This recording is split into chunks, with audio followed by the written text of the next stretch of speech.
Hi student, இன்னைக்கு நம்ம TNPSC பாலிட்டியில உச்சநீதிமன்றம் உயர்நீதிமன்றம் பார்க்கலாம். விதி உச்சநீதிமன்றத்தினுடைய ஆர்டிகல் 124 இருந்து 147 வரை, உயர்நீதிமன்றத்துடைய ஆர்டிகல் 214 இருந்து 237 வரை.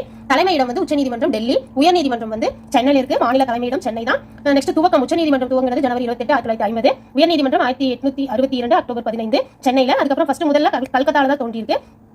மொத்த எண்ணிக்கை உச்சநீதிமன்றம் 1, இது வந்து 25, உயர்நீதிமன்றம் 25 இருக்கு. நீதிபதிகள் நியமனம் குடியரசுத் தலைவர் தான், ரெண்டுக்குமே குடியரசுத் தலைவர் தான் நியமனம் செய்யறாரு. பதவி பிரமாணம் குடியரசுத் தலைவர் உச்சநீதிமன்றத்துக்கு, உயர்நீதிமன்றத்துக்கு ஆளுநர். தகுதி வந்து இந்திய குடிமகனா இருக்கணும், 5 ஆண்டு உயர்நீதிமன்றத்தில் நீதிபதியா இருக்கணும், 10 ஆண்டுகள் உயர்மன்றத்தில் வழக்கறிஞரா இருக்கணும். ரெண்டுக்கும் சேம் தான். நெக்ஸ்ட் ஓய்வு வயது வந்து 65 வயது, இது 62 வயது. மொத்த நீதிபதிகள் 34 + 1 + 33 2019 படி இதுல 75 நீதிபதிகள். ராஜினாமா கடிதம் குடியரசுத் தலைவர்கிட்ட கொடுக்கணும். தலைமை நீதிபதி சம்பளம் 2,80,000, 2,50,000. மற்ற நீதிபதிகளுக்கு 2,50,000, 2,50,000. ஃபர்ஸ்ட் நீதிபதி HN கனியா, இங்க வந்து ராஜமன்னார். அப்போ நான் எழுதும் போது சரத் அரவிந்த் இருந்தாரு, சஞ்சீவி பானர்ஜி இருந்தார். இப்போ நீங்க யாருன்னு பார்த்து இது மட்டும் கரெக்டா இப்போ இருக்கிற நீதிபதிகளா எழுதிக்கோங்க. வரம்பு வந்து இந்தியா முழுவதும், இது மாநில எல்லைகளுக்குள்ள தான் உயர்நீதிமன்றம் இருக்கு. நன்றி, வணக்கம்.